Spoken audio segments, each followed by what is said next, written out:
বিগত দিনে যারা দুর্নীতি এবং খুনের সাথে জড়িত তাদের বিচার দ্রুত শেষ করতে হবে।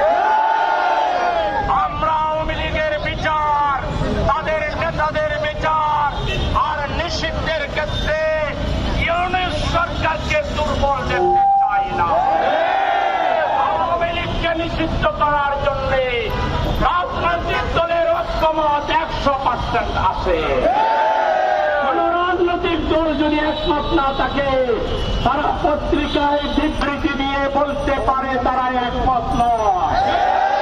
উপদেষ্টার ওখানে গিয়ে যাকে পাদায়া পাদায়া কথা বলার দরকার না, কোন রাজনৈতিক দলকে ডাকার দরকার না।